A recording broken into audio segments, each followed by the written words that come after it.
টিপু সুলতান, যাকে আমরা এক নামে সবাই চিনি, যাকে মহীশূরের বাঘ বলা হয়। আর সেই টিপু সুলতানের তরবারি আজকে আমি সরাসরি লাইভ দেখে, টু বি অনেস্ট, আমি খুব ইমোশনাল হয়ে যাচ্ছি। হযরত মুহাম্মদ সাল্লাল্লাহু আলাইহি সাল্লামের আমল থেকে কোরআন কিন্তু সেই সময় হাতে লেখা হতো। আর কোরআনের হাতে লেখার সেই অরিজিনাল কপি এখানে দেখুন, এই যে দেওয়া আছে। মহারাজা রঞ্জিত সিং, যাকে পাঞ্জাবের শের বলা হতো, তার যে সিংহাসনটি ছিল আজকে এখানে সে রক্ষিত অবস্থায় আছে। অটোম্যান সাম্রাজ্যের সবচেয়ে শক্তিশালী সুলতান ছিলেন সুলতান সুলাইমান। আর সুলতান সুলাইমানের ব্যবহার্য যে সমস্ত জিনিসপত্র ছিল, এগুলার দেখুন একটা কালেকশন কিন্তু এখানে আছে। এই সেকশনটাতে এসে আমাকে একটু ভয়ও লাগতেছে, কারণ দেখুন আমার পিছনে এগুলো কিন্তু সব কবর। হ্যালো, আসসালামু আলাইকুম। বাঙালি ল্যান্ডনার চ্যানেলে আপনাদের আরেকবার স্বাগতম।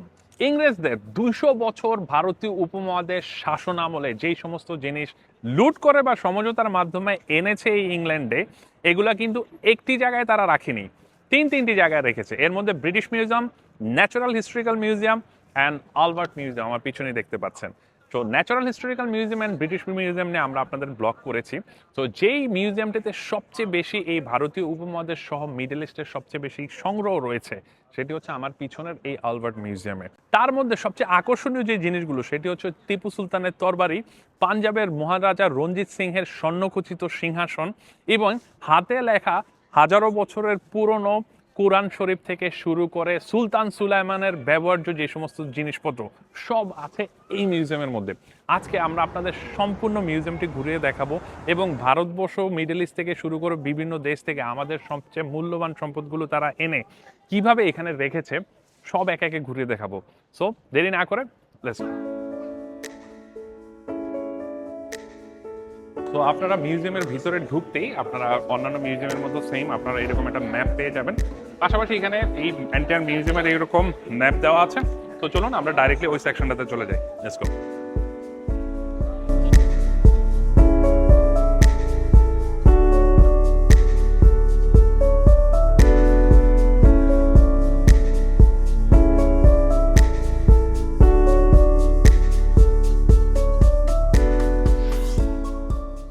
তো ভিডিওটি শুরু করার আগে আপনাদের কাছে একটি রিকোয়েস্ট, আপনারা সবাই আমাদের ভিডিও দেখেন, আমাদেরকে যথেষ্ট সাপোর্ট করেন। যারা এখন পর্যন্ত আমাদের চ্যানেলটি সাবস্ক্রাইব করেননি, দয়া করে সাবস্ক্রাইব করুন, কারণ আপনাদের এই সাবস্ক্রাইব আমাদেরকে আরও ইন্সপায়ার করে নতুন নতুন ভিডিও বানানোর জন্য। সো যারা এখন পর্যন্ত সাবস্ক্রাইব করেননি, প্লিজ দয়া করে সাবস্ক্রাইব করুন। সো আমরা চলে এসেছি ইন্ডিয়ার যে সেকশনটি, সেটাতে মহারাজা রঞ্জিত সিং, যাকে পাঞ্জাবের শের বলা হতো, তার যে সিংহাসনটি ছিল আজকে এখানে সে রক্ষিত অবস্থায় আছে। যদিও আমরা বলি এটা সংগ্রহ করে আনা হয়েছে বা যেই সেই, বাট এগুলো কিন্তু কোনো কিছুই সংগ্রহ করে আনা হয় নাই, এগুলা জোরপূর্বক এখানে আনা হয়েছে। আর এই যে কুরসিটি দেখতে পাচ্ছেন, সিংহাসনটি, এটি কিন্তু সম্পূর্ণ সোনার তৈরি, স্বর্ণের গোল্ডের তৈরি। আর এটা তৈরি করেছিল হাফেজ মুহাম্মদ মুলতান, যিনি লাহোর, এখন যেটা বর্তমানে লাহোর, এটা ওই অংশে ছিল। আর এই যে স্বর্ণকার যে ছিল, যে সিংহাসনটি বানিয়েছিলেন, তার নাম ছিল হাফেজ মুহাম্মদ মুলতান। তো এটি বানানো হয়েছিল 1805 থেকে 1810 খ্রিস্টাব্দে, যেগুলো কিনা তাদের ইতিহাস বহন করে। আজকে সেই ইতিহাস ব্রিটিশরা নিয়ে এসেছে এই তাদের মিউজিয়ামে সংরক্ষণ করে রেখেছে মানুষকে দেখার জন্য। সো এইরকম অনেক জিনিস যেগুলো আমাদের নিজস্ব অ্যাসেট, যেগুলো কিনা জোরপূর্বক হোক বা যেভাবেই হোক তারা এনে এখানে সংরক্ষণ করে রেখেছে। এই সম্পূর্ণ এটা কিন্তু স্বর্ণের তৈরি। আর এগুলো কিন্তু আমাদের ইতিহাস, আমাদের ইতিহাস আমাদের দেশে থাকার কথা। সো আমাদের ইতিহাস আমাদের দেশে না থেকে আরেক দেশের মিউজিয়ামে এগুলো সংরক্ষণ করে রাখা হয়েছে। আমার এই যে সেকশনটা দেখতে পাচ্ছেন পিছনে, এটা হচ্ছে বুদ্ধ ধর্মাবলম্বী যারা তাদের সেকশন। এটা গৌতম বুদ্ধ যে ছিল, গৌতম বুদ্ধের এই স্বর্ণের সিংহাসন, এটা মিয়ানমার থেকে কালেক্ট করা হয়েছে। এখানে কিন্তু পুরা যে সিংহাসনটা দেখতে পাচ্ছেন এবং স্বর্ণ পাশাপাশি ডায়মন্ড খচিত অনেক সুন্দর একটা জিনিস, এটা কিন্তু থাকার কথা মিয়ানমারে, যেহেতু এটা গৌতম বুদ্ধের তৈরি সেই সিংহাসন। তো এটা আজকে আছে ব্রিটিশ মিউজিয়ামে। শুধু এইটাই না, এরকম অনেক ভ্যালুয়েবল জিনিস একটু যদি আপনাদের ঘুরিয়ে দেখাই, এই যে এখান থেকে শুরু করে একটা, দুইটা, তিনটা, চারটা, এরকম অসংখ্য এইরকম বুদ্ধ ধর্মাবলম্বীদের মূর্তির কালেকশন এখানে আছে, যেগুলো কিন্তু এগুলো তাদের নিজস্ব দেশে থাকার কথা, কিন্তু সেখানে না থেকে আজকে এগুলো এই আলবার্ট মিউজিয়ামে সংরক্ষণ করে রাখা হয়েছে। চলুন আমরা অন্যান্য যুগগুলোতে একটু ঘুরে দেখি। এই জায়গাতে এসে, এই সেকশনটাতে এসে আমাকে একটু ভয়ও লাগতেছে, কারণ দেখুন আমার পিছনে এগুলো কিন্তু সব কবর। এই যে দেখুন, একটা, দুইটা, তিনটা, চারটা, পাঁচটা, এরকম অসংখ্য কবর, এগুলো টোম, বিভিন্ন দেশের বিভিন্ন জায়গার বিভিন্ন রাজা বাদশার। দেখুন এইগুলো অনেক কালেকশন এখানে। তো এই যে দেখুন আমার দুই পাশে দুইটি টোম বা কবর, এগুলা মার্বেল পাথরের তৈরি, অনেক এক্সপেন্সিভ। কারো না কারো কবর, কারো না কারো মৃতদেহ এর মধ্যে সংরক্ষণ করার আছে, শত শত বা হাজার বছরের পুরনো। কিন্তু দেখুন এই কবরগুলো শুদ্ধ তারা তুলে নিয়ে এসেছে এই আজকে এই আলবার্ট মিউজিয়ামের মধ্যে আছে। এখানে একটা দুইটা না, এখানে আপনি যদি পিছনে দেখতে পান এখানে অনেকগুলা কবর মার্বেল পাথরের, অনেক এক্সপেন্সিভ। এগুলা কিন্তু সুন্দরভাবে তারা কালেকশন করে নিয়ে এসেছে। এই দেখুন এই পাশে একটা, এই পাশে একটা, ওই পাশে একটা। সো তারা কবরগুলা পর্যন্ত ছাড়েনি, সব তুলে নিয়ে এসেছে। সো আসুন আমরা ভিতরের দিকে যাই। ভিতরের দিকে ঢুকলেই আপনার একটা অ্যাস্থেটিক ফিল আসবে। টিপু সুলতান, যাকে আমরা এক নামে সবাই চিনি, যাকে মহীশূরের বাঘ বলা হয়, যিনি কিনা একাই এক দেশ সৈন্যর সাথে নড়তে পারত। আর এই সেই তরবারি, যেই তরবারি দিয়ে টিপু সুলতান যুদ্ধ করত। আর আজকে সেটি এই ব্রিটিশ মিউজিয়ামে সংগ্রহ করে রাখা হয়েছে। টিপু সুলতান জন্মগ্রহণ করেন 1750 সালে এবং 1799 সালে ইস্ট ইন্ডিয়া কোম্পানির বিরুদ্ধে যেই যুদ্ধ হয়, সেই যুদ্ধে বাঘের মতো লড়াই করে তার নিজের সাম্রাজ্যকে বাঁচানোর জন্য মৃত্যুবরণ করেন। আজকে দেখুন এই টিপু সুলতানের সেই তরবারি, যেই তরবারি দিয়ে সে যুদ্ধ করত, এটি সংগ্রহ করে রাখা হয়েছে ব্রিটিশ মিউজিয়ামে। তার মৃত্যুর পর এই তরবারিটি নিয়ে আসা হয় এখানে। আমি সমঝোতার মাধ্যমে হোক আর তারা চুরি করে যেটাই হোক, আই ডোন্ট নো, বাট এটা এখন এই ব্রিটিশ মিউজিয়ামে আছে। আমি শিহরিত যে এই টিপু সুলতান আমরা ছোটবেলায় দেখতাম, এই টিপু সুলতান দেখার জন্য আমরা এই সিরিয়াল দেখার জন্য এক সপ্তাহ ওয়েট করতাম। আর এই টিপু সুলতান যে বাঘের মতো যুদ্ধ করত, আর সেই টিপু সুলতানের তরবারি আজকে আমি সরাসরি লাইভ দেখে, টু বি অনেস্ট, আমি খুব ইমোশনাল হয়ে যাচ্ছি। মানে এটা ভাষায় প্রকাশ করতে পারবো না আমি কি রকম ফিল হচ্ছে। এই সেই তরবারি, ক্যান ইউ বিলিভ দ্যাট? আমার তো বিশ্বাস হচ্ছে না, কারণ এই সেই তরবারি দিয়ে ছোটবেলায় সিরিয়াল দেখতাম, টিপু সুলতান যুদ্ধ করতো, টিপু সুলতানের যুদ্ধের আশায় আমরা বসে থাকতাম, শত শত ইংরেজদেরকে সে কতল করেছে, আর সেই তরবারি আজকে আমার সামনে। আনবিলিভেবল, ভাবতেই অবাক লাগতেছে। এখানে টিপু সুলতানের তরবারির পাশাপাশি এখানে তার ব্যবহার করা আংটি আছে। তারপরে এই পাশে যদি আসুন, একটু উপর থেকে দেখুন তার যে ব্যবহার্য যে সমস্ত জিনিসপত্র ছিল, এগুলার কিছু কালেকশন বা সমারোহ এখানে আছে। পাশাপাশি এখানে কিছু মডেল বা ডেমো দেওয়া আছে। সো দেখুন আমার অত্যন্ত সৌভাগ্য যে আমি সরাসরি এই তরবারটা দেখতে পেরেছি, এটা আমার অনেক দিনের ইচ্ছা ছিল। সো ব্রিটিশ মিউজিয়ামে এর আগেও আমরা এসেছিলাম, সেটা শো করতে পারিনি কারণ এটা তখন ছিল না ডিসপ্লেতে। লাকিলি এখন আছে, এই জন্য আপনাদের সাথে তুলে ধরেছি। এই ব্রিটিশ মিউজিয়ামে আরো মুঘল সাম্রাজ্যের অনেক জিনিস আছে, ওইগুলো আপনার তুলে ধরবো, চলুন। তো আমরা এখন যেই সেকশনটাতে চলে এসেছি এটা হচ্ছে মিডল ইস্টের যে সেকশন। চলুন আমরা দেখি কি কি আছে এখানে। হযরত মুহাম্মদ সাল্লাল্লাহু আলাইহি সাল্লামের আমল থেকে কোরআন কিন্তু সেই সময় হাতে লেখা হতো। আর কোরআনের হাতে লেখার সেই অরিজিনাল কপি এখানে দেখুন এই যে দেওয়া আছে।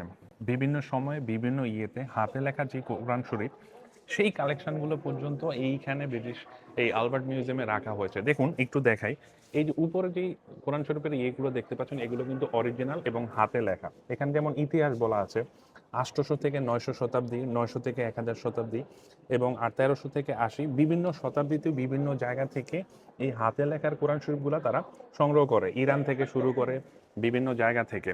তো দেখুন সেই হযরত মুহাম্মদ সাল্লাল্লাহু আলাইহি ওয়াসাল্লাম মৃত্যুবরণ করেন 570 খ্রিস্টাব্দে। তারপরে লং একটা টাইম হাতে লেখা হতো, আর সেই আমলের সেই হাতে লেখা কোরআন শরীফগুলো কিন্তু এখানে এই আলবার্ট মিউজিয়ামে সংরক্ষণ করে রাখা হয়েছে। তো তারা কিছুই বাদ দেয় নাই, যা পেয়েছে সবই নিয়েছে, এবং আমাদের কোরআন শরীফের যে অরিজিনাল স্যাম্পলগুলো হাতে লেখা, এগুলা পর্যন্ত তারা এখানে রেখে দিয়েছে। এই যে দেখুন এই যে কোরআন শরীফটি দেখতে পাচ্ছেন, এটা কিন্তু পাতার উপরে স্বর্ণের হরফ লেখা, আর এই যে কালিগুলা দেখতে পাচ্ছেন এগুলা কিন্তু স্পেশাল গোল্ডের একটা লেয়ার উপরে দেওয়া।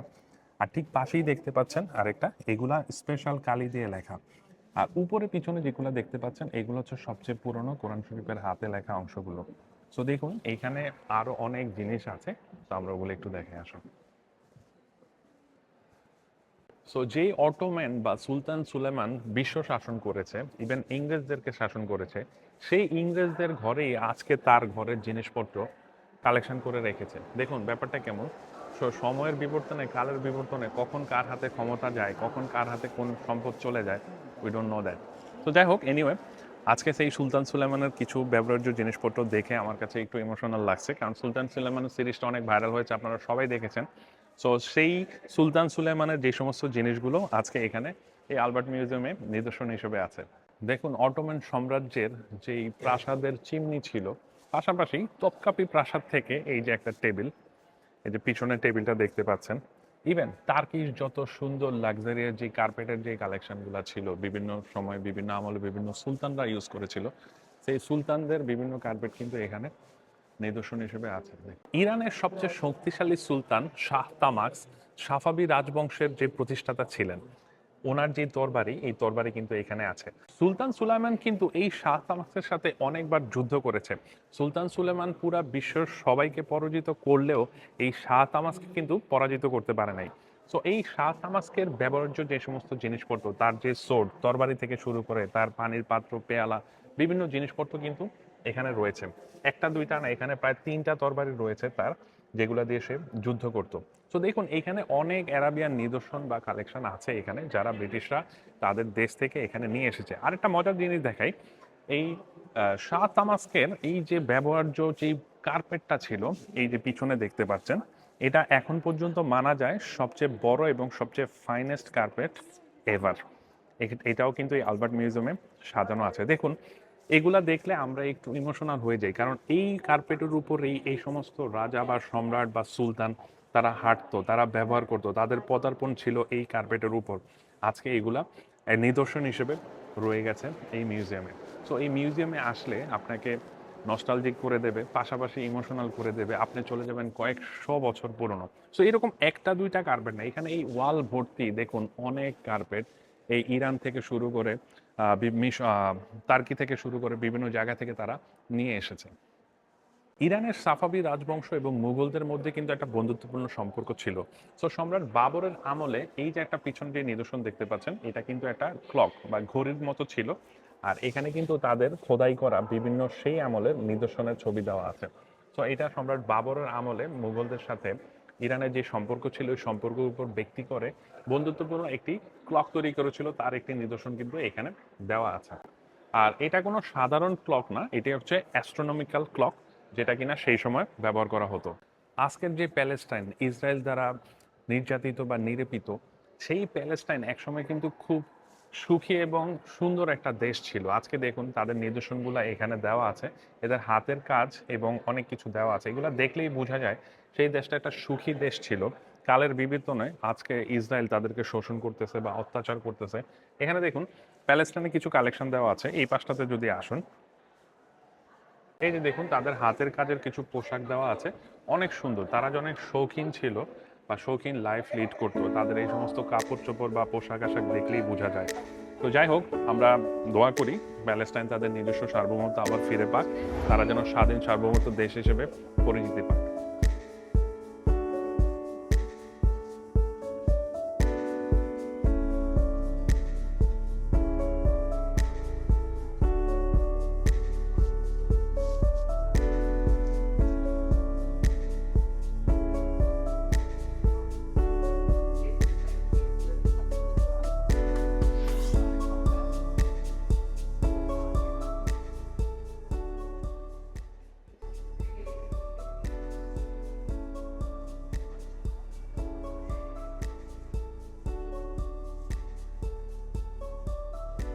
আমার পিছনে যে ফলক বা গেটটা দেখতে পাচ্ছেন, এটা নেদারল্যান্ডের একটা চার্চের গেট ছিল। দেখুন কত সুন্দর মার্বেল পাথর দিয়ে তৈরি করা।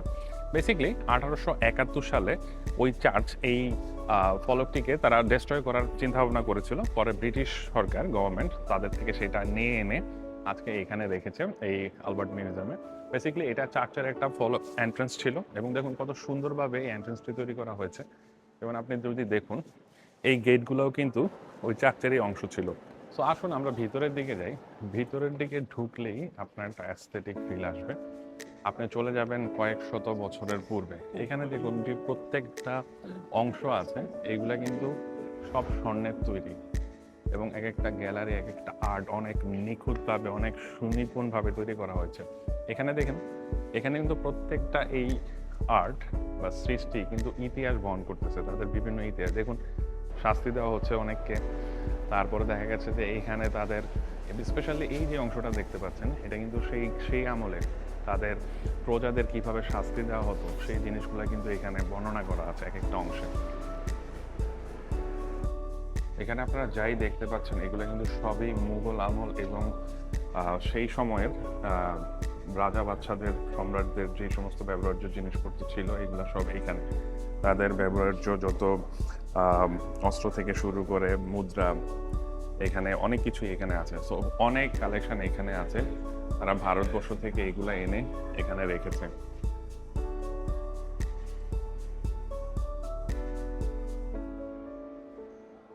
আমার পিছনে যে অংশটা দেখতে পাচ্ছেন, এই গ্যালারিটা, এই জিনিসগুলো কিন্তু অনেক মূল্যবান সম্পদ। এগুলো নেপাল থেকে কালেক্ট করা হয়েছে। নেপালের বিভিন্ন রাজার, বিভিন্ন মন্দিরের, বিভিন্ন জায়গার এই নিদর্শনগুলো কিন্তু তারা সেখান থেকে নিয়ে এসেছে। সো আমি যেহেতু বলেছি আমাদের ভারতীয় উপমহাদেশ থেকে শুরু করে দক্ষিণ এশিয়ার যত জিনিসপত্র তারা এনেছে, এগুলো কিন্তু একটা মিউজিয়ামে সীমাবদ্ধ নাই। এগুলো আমরা আপনাদের দেখিয়েছি, ব্রিটিশ মিউজিয়ামে ছিল, ন্যাচারাল হিস্টোরিক্যাল মিউজিয়ামে ছিল, যেমন কোহিনুর ছিল টাওয়ার অফ লন্ডনে, আজকে আলবার্ট মিউজিয়ামে। শুধু একটা জায়গায় না, তারা বিভিন্ন জায়গায় কিন্তু এই জিনিসগুলো সংরক্ষণ করে রেখেছে। চলুন আমরা অন্যান্য যে অংশগুলো আছে ওগুলো একটু দেখাই। ঠিক এই যে অংশগুলো দেখতে পাচ্ছেন এখান থেকে এন্ড পর্যন্ত, এগুলো হচ্ছে সব মিয়ানমার থেকে কালেক্ট করা। আর এই পাশে যে অংশটা দেখতে পাচ্ছেন এগুলো থাইল্যান্ড থেকে কালেক্ট করা। এগুলো থাইল্যান্ডের বিভিন্ন ঐতিহ্যবাহী যে তাদের পাত্র ছিল, বিভিন্ন মহারাজা রাজারা ইউজ করতো। তো বেসিক্যালি এগুলা কিন্তু তাদের দেশে থাকার কথা, নিজ নিজ দেশের ইতিহাস নিজ নিজ দেশে থাকার কথা, কিন্তু তাদের ইতিহাস কিন্তু জোরপূর্বক হোক আর যেটাই হোক এখানে এনে সংরক্ষণ করা রয়েছে। তো আমাদের এই ভারতীয় উপমহাদেশের যে সেকশনটা ছিল, এটা এই সেকশনটা তারা রিফার্বিশের জন্য এটা বন্ধ করে রেখেছে। এটা 2028-এ এটা ওপেন হবে। সো 2028 পর্যন্ত তারা এটা রিফার্বিশ করবে, কি করবে আমরা জানি না। তো এই এন্ট্রান্সটা আমরা দেখাতে পাচ্ছি না, তো এইটার জন্য আমরা দুঃখিত। সো এই ছিল সোফার আমাদের মিউজিয়াম ট্যুর।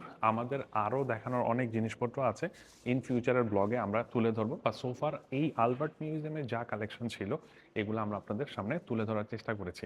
সো আমাদের ভিডিওটি ভালো লাগলে, যারা আমাদের চ্যানেলটি এখন পর্যন্ত সাবস্ক্রাইব করেনি, প্লিজ দয়া করে সাবস্ক্রাইব করুন, লাইক কমেন্ট শেয়ার করুন, আর আমাদেরকে জানিয়ে দিন কোন ধরনের ভিডিও আপনারা দেখতে চান।